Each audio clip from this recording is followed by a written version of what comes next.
My name is Steven, and I'm going to show you how to make cornbread.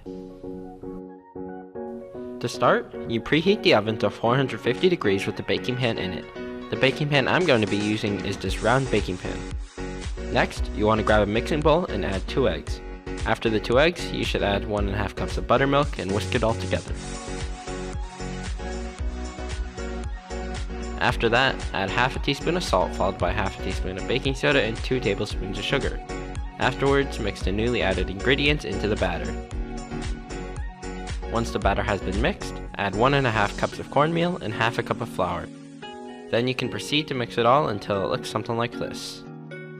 Once you're done with that, you can mix in 2 ounces of olive oil. If you don't have olive oil, you can use butter or vegetable oil, but in this case, I'm going to be using olive oil.